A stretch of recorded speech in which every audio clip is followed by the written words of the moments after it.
Let's talk Sean Payton versus Kyle Shanahan. Sean Payton versus Kyle Shanahan. I think it's apparent why Sean Payton is better than Kyle Shanahan in these practices.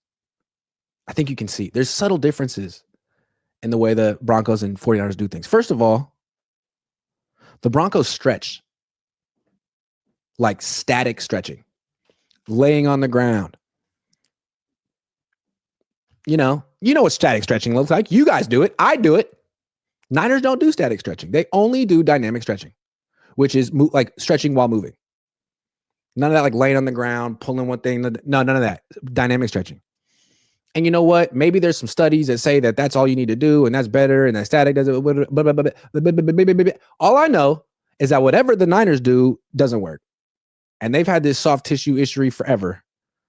And I don't even think about the stretching. But then I watch the Broncos actually go through a whole lot more stretching than the 49ers. And I'm like, man, maybe that'd be something to try. I'm no expert, but like lots of soft tissue injuries. Maybe try more stretching.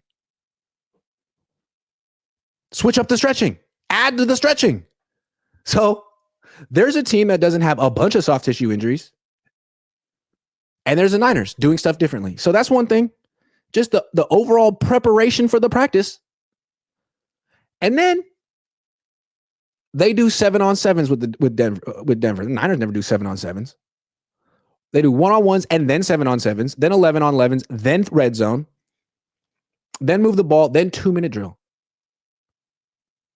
Kyle only does 2-minute drill in the afternoon as a walkthrough. What is the point of that, man? It's the hurry up offense. How do you practice the hurry up offense? Walking. Do they power walk? Maybe they power walk. Can you imagine Ricky Pearsall power walking through his corner route? Brock Purdy power walking to the line of scrimmage after completing a pass? Slow down.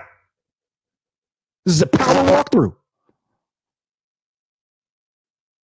I think it's interesting that Brock Purdy's worst moments today were when Kyle Shanahan was micromanaging him, and his best moments were when he could just be an athlete. What is the point of having a smart quarterback if you treat him like he's an idiot? If you treat him like he can't think for himself? If you treat him like he's a robot? Maybe idiot isn't the right word. What's the point of having a smart quarterback if you treat him like he's a robot? Like he can't do anything on his own. Like you got to hold the controller like it's PlayStation, and he's just on the screen.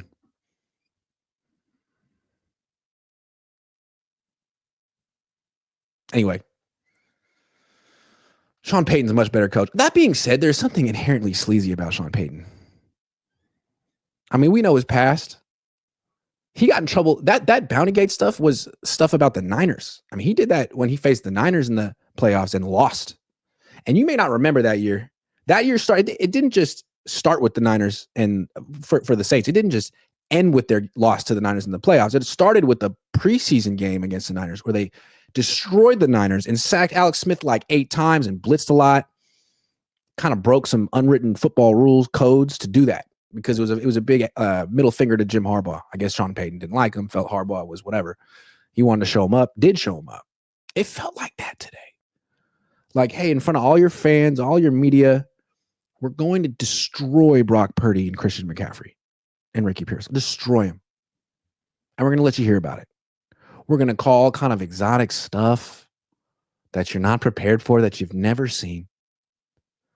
And you'll thank us for it afterward for giving you a good look. And then halfway through practice, when we've thoroughly embarrassed you, and we'll go vanilla, let you redeem yourself, feel a little bit better about yourself, so you can change the narrative on the way out. That's what the whole day felt like.